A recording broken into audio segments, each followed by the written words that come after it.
के हामी Schrödinger wave इक्वेसनलाई आज प्रुभ गर्नेछौँ। यो बीएससी लेभलको क्वेसन हो, बीएससी फर्स्ट इयरको क्वेसन नै भनौँ, फर्स्ट इयर वा फर्स्ट सेमिस्टरको क्वेसन भनौँ। अब यो प्रुभ गर्दाखेरि चाहिँ हामीले चाहिँ एउटा कुरा चाहिँ के बुझ्नुपर्ने हुन्छ भन्दाखेरि यो डेफिनेसन कहाँबाट स्टार्ट हुँदैछ, हामी त्यो माथिको भाषणले मतलब जो लेटर्स कन्साइडर त्यति धेरै लेख्नु पर्दैन। यहाँ सिधै के लेख्नुपर्छ भन्दाखेरि DERIVATION डेरिभेसन लेखिदिने। सिधै डेरिभेसन लेखिदिइसकेपछि हाम्रो सिधै डाइरेक्ट के गर्ने भन्दाखेरि हाम्रो द मोसन अफ, ठिक छ, the motion of STRATCHED stretch string STRING stretch string, the stretch string गर्ने। Stretch string can be given by equation, can be given by equation. साइले डिकेट गर्ने हामीले ए याद गर्नु पनि सकिन्छ, साइ ए साइन, ठिक छ, sine 2 pi into x upon lambda, ठिक छ, x upon lambda. Where A equal to constant हो वा हामी त्यसलाई के भन्न सक्छौँ, एम्प्लिट्युड पनि भन्न सक्छौँ, ठिक छ। अनि यति भइसकेपछि हाम्रो चाहिँ अर्को के आयो भन्दाखेरि ल्याम्डा भनेको थियो त, ल्याम्डा भनेर वेभलेन्थ तिमीहरूले अगाडि पनि पढिसकेका छौ, ठिक छ। वेभलेन्थ हामीले 12 क्लासमा पनि पढिसकेका छौँ वेभलेन्थ। र त्यसपछि हामीले डिफ्रेन्सिएट गर्नेछौँ, DIFFERENTING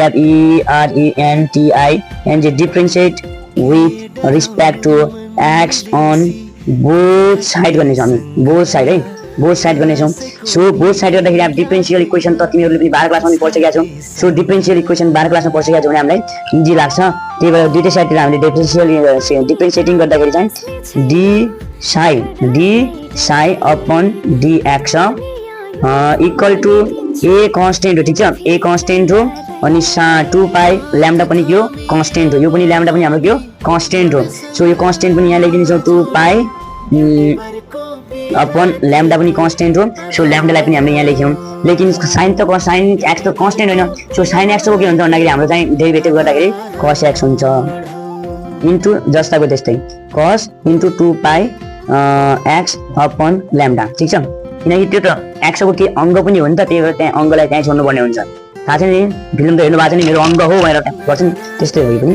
अनि त्यसपछि हामीले चाहिँ यो भइसकेपछि हामीले फेरि again DIFFERENTING differentiating with respect to x on both side है, बोथ साइड अगेन डिफ्रेन्सिएट गरे। सो डिफ्रेन्सिएट गर्दाखेरि पनि हाम्रो चाहिँ यो चाहिँ फर्मुला चाहिँ हाम्रो चाहिँ तिमीहरूले चाहिँ 12 मा चाहिँ विशेष गरी कम नै पढाइ हुन्छ, तर चाहिँ कुनै कलेजमा चाहिँ हामीले पढाएको हुन्छ डिफ्रेन्सिएट, मतलब सेकेन्ड अर्डर अफ डिफ्रेन्सिएट है। अब तिमीहरूले अगाडि पनि पढ्ने, एपछि पनि पढ्ने छौ सेकेन्ड अर्डर डिफ्रेन्सिएल इक्वेसन, म्याथमै पढ्छौ तिमीहरू। सो सेकेन्ड अर्डर डिफ्रेन्सिएल इक्वेसनले के भन्छ भन्दाखेरि डी साई अपन DX को फेरि डेरिभेटिभ गर्दाखेरि D square psi upon DX square गर्छ। यसले गर्दाखेरि हामीले के भयो, सिम्पली हेर्दाखेरि ए जस्ताको त्यस्तै कन्स्टेन्ट नै थियो, यो पनि अगाडि पनि कन्स्टेन्ट नै थियो, ल्याम्डा पनि अगाडि कन्स्टेन्ट नै थियो। फेरि यो अघि अझै कन्स्टेन्ट भयो, त्यसलाई अगाडि ताने, सेम अगाडिको जस्तै प्रोसेस, अगाडि ताने ल्याम्डा, कसको डेरिभेटिभ के भयो त साइन भयो, लेकिन माइनस साइन भयो है, minus sine 2 pi upon lambda x. Minus sine कसरी भन्दाखेरि त्यो तिमीहरूले डिफ्रेन्सियल इक्वेसनमा सिक्नु होला, कसको डेरिभेटिभ गर्दाखेरि माइनस साइन आउँछ, माइनस साइन एक्स आउँछ। अनि त्यसै गरी साइनको चाहिँ तिमीहरूले चाहिँ इन्टिग्रेसन गर्दाखेरि माइनस कस आउँछ, त्यस्तै हो यो पनि हो। किन हाम्रो चाहिँ अब के आयो त, यसलाई हामीले एकछिन मिलाउन चाहियो, माइनस 4 पाई इन्टु है 4 पाई स्क्वायर अपन ल्याम्डा आयो, 4 पाई स्क्वायर अपन ल्याम्डाको पनि स्क्वायर आयो, किनकि ल्याम्डा 2 इन्टु ए साइन, एलाई मैले उता लिएँ 2 pi upon lambda into x आयो है। यहाँसम्म आइसकेपछि हामीले अगाडि बढ्यौँ। अगाडि के आयो त d square psi upon DX square equal to minus 4 pi square upon ल्याम्डाको स्क्वायर, ठिक छ। अब यो साइन एक्सबाट हामीले चाहिँ के पढिसकेका छौँ भन्दाखेरि यो काइन्डले याद आउँदैछ, त्यो माथि लेखेका छौँ हामी, सुरुको इक्वेसन दिएको थियो, इक्वेसनलाई 1 माने पनि भइहाल्छ है। अब फ्रम इक्वेसन 1 भने पनि भइहाल्यो, नत्र त्यतिको लेखाइदिए पनि हुन्छ, हामीलाई त्यति इम्पोर्टेन्ट पनि छैन, ठिक छ। यो लेखेर है अब हामीले इक्वेसन फर्स्ट माने, ठिक छ। लेकिन हामी यसमा के को कुरा गर्दै हो, कुन च्याप्टरमा आउँदै हाम्रो ELECTRON इलेक्ट्रोनको कुरा आउँदै हो। वेभ स्क्रोडिंगर वेभ इक्वेसन कहाँ हुने, हामीले इलेक्ट्रोनमा हामीले एकचोटि भन्न सकेको थियौँ नि, त्यो इलेक्ट्रोनमा आऊ। सो आज हामीले सिधै के भन्दाखेरि डाइरेक्ट हामीले कुरा गर्ने हो भने चाहिँ सिधै इलेक्ट्रोनको रूपमा लिनु पर्ने। सो इलेक्ट्रोनको रूपमा लिँदाखेरि हामीले चाहिँ ELECTRON electron MOVING moving in THREE 3 dimension ठिक छ। अब डाइमेन्सनको बारेमा मैले नभन्नु पर्ला किनकि म भन्दा बढी जानेको हुन्छौँ, तिमीले 11-12 मा डाइमेन्सन पढेकै होला है। सो ठिक छ, डाइमेन्सनको बारेमा गर्दै। सो अब डाइमेन्सन गर्दाखेरि हाम्रो चाहिँ के आउँछ equation d square psi upon dx square plus d square psi upon dy square plus d square psi upon dz square equal to हामीले यसलाई मात्र गरे है, यसलाई मात्र हामीले के नगरे किनकि 3 डाइमेन्सन हो। 3 डाइमेन्सन अब पार्टिकल गर्दै पनि भयो, अब PARTICL पार्टिकल गरे पनि भयो। त्यो x y z दुईटैमा भयो किनकि हामीले थाहा डाइमेन्सन गर्दाखेरि x y z ले गरेर हामीले गर्ने गरेको पाइन्छ। सो अनि बाँकी चाहिँ हामीले जस्ताको त्यस्तै लेखिदियो 4 पाई स्क्वायर अपन लैम्डा को स्क्वायर इन्टु साई जस्ताको त्यस्तै लेखिदियो। ठिक छ, यहाँनिर मात्र हामीले चेन्ज गरेका छौँ, अरू कहीँसँग चेन्ज गरेको पाइँदैन है। ठिक छ, त्यसपछि मैले पान्ना पल्टाएँ, हामीले चाहिँ त्यो अगाडिको लेखेको त्यो क्वेसनमा लेखेको होला एकछिन मध्यबाट लेख्नेछौँ। ठिक छ, अगाडि के लेख्यो भन्दाखेरि अब त्यसपछि जो अगाडि लेखेका छौँ त्यो के लेख्यो भन्दाखेरि d square psi upon d square psi upon के लेख्यो भने d square psi upon dx square plus d square psi upon dy square plus d square psi upon dz square गरे, z स्क्वायर गरे equal to -4 pi square upon lambda को square है, lambda को square into psi गरेका थियौँ। ठिक छ, आज यो गरिसकेपछि हामी यसलाई अब यो होल छ नि यसलाई हामी के मान्नेछौँ ल द SYMBOL है, अक्षरले राम्रो भएको छैन किनकि यहाँलाई लेख्न अलि भाग हुँदैछ कि तिमीहरूलाई क्यामेरामा भाग बोल्ने हुन्छ नि त। ठिक छ, अनि the symbol del as represented by the 3 particle.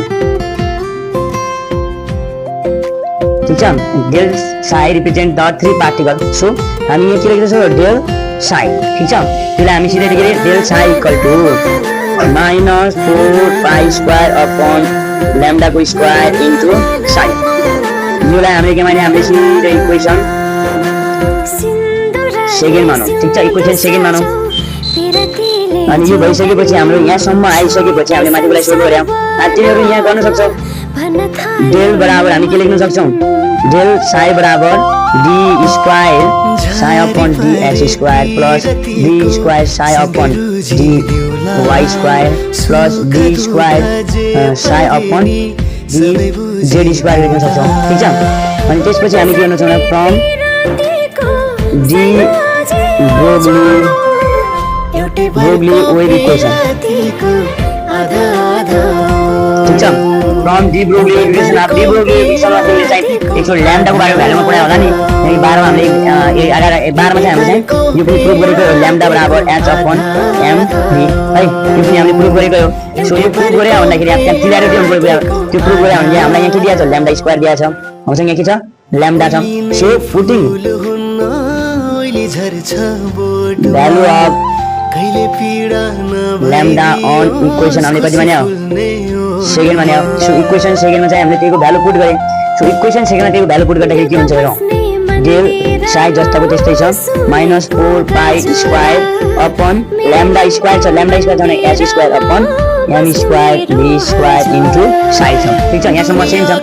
अनि त्यसपछि के भने भन्दाखेरि हामीले डेल साई बराबर -4 pi square into m square into v square है, तलको माथि गयो यो माथि गयो अपन h स्क्वायर यो साई पनि छ नि त हाम्रो, सो माथि साई बन्छ। ठिक छ, यहाँसम्म गरिसकेपछि हाम्रो अब अगाडि जाउँ। अब अगाडि के जाउँ भन्दाखेरि TOTAL total ENERGY energy of electron. जे पार्टिकल लेखे पनि भइहाल्यो, तिमीहरूले इलेक्ट्रोन लेखे पनि भइहाल्यो, केही फरक पर्दैन। सो यो गर्दाखेरि हाम्रो चाहिँ के आउँछ हाम्रो त्यहाँ टोटल एनर्जी अफ इलेक्ट्रोन बराबर kinetic energy minus potential energy. ठिक छ, हामी पछि गएको छौँ। सो टोटल एनर्जीलाई हामीले ईले जनाउँछौँ भने काइनेटिक एनर्जीलाई हामी के जनाउँछौँ 1/2 mv square minus p square. अब यहाँबाट हामीले के को भ्यालु निकाल्ने, यहाँ ई त छैन पी पनि छैन भने त पक्कै पनि के निकाल्ने यो v को भ्यालु चाहिँ निकाल्नु पर्यो। सो v को भ्यालु निकाल्दाखेरि हाम्रो सोल्भिङ गर्दाखेरि कसरी गर्दाखेरि सोल्भिङ गर्दाखेरि v स्क्वायर बराबर 2e minus pe upon m भयो। ठिक छ, यो वाला m भयो। अब यो सोल्भ गर्दाखेरि चाहिँ तिमीहरूले गर्ने कसरी गर्ने भन्दाखेरि यो 2 चाहिँ माथि गयो, यहाँ 2 गयो, यो प्लस थियो यो माइनस त यता आएर प्लस भयो ठिक छ यता चाहिँ यता आएर प्लस भयो अनि यो भी छ भन्दाखेरि यो भी चाहिँ यता रहेछ सरी यो माइनस नै भइरहेछ यता गरे नि त हामीले यो भी चाहिँ यहीँ छ यसलाई यता लिए प्लस भइहाल्यो जे गरे पनि हुन्छ यहाँनिर अलिक कट गर्दा ठिक छ एकैछिन है मैले एकदिन सोल्भ गरेँ यसलाई के सोल्भ गरेँ भन्दाखेरि 2e बराबर mv स्क्वायर माइनस pe अनि त्यसपछि के गर्यो भन्दाखेरि 2e minus plus pe upon m गरे equal to v square so plus में आउँछ है यहाँ प्लस में आउँछ ल ओके म अर्को पन्नातिर गएँ ल अर्को पन्नामा के निकाल्यो भन्दाखेरि मैले टोटल एनर्जी बराबर के माने v स्क्वायर बराबर मैले के माने 2e minus pe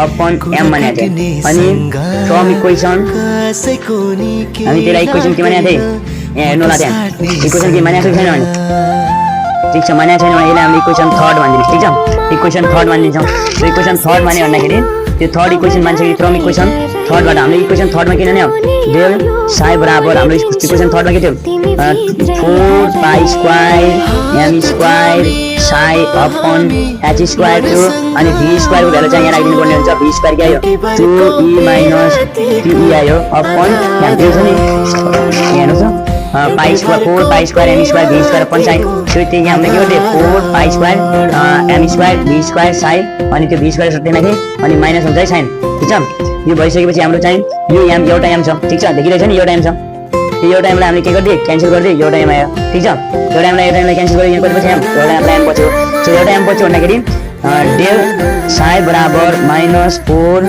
pi square into m into Sai into 2 नै छ यो 2 छ नै यहाँ 2 छ यो 2 नै छ e minus pe upon h square यसलाई अझै सोल्भ गरिदिनु यो 2 छ नि हाम्रो यो 2 लाई a सँग मल्टिप्लाई गर्ने सो डेल साई बराबर minus 8 pi square m Sai e minus pe upon h square ठीक छ h स्क्वायर भयो अब त्यो h स्क्वायर भइसकेपछि हामीले यो माइनस त यता प्लस ल्याउनु पर्यो ठीक छ हामीले del psi plus 8 pi square m into psi e minus pe upon h square फेरि अपन s होइन फेरि h को मात्र अपन हो इक्वल टु 0 भयो अब दिस इक्वल अनि त्यसपछि हामीले सिधै Sai represent the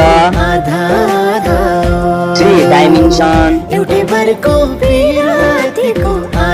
and also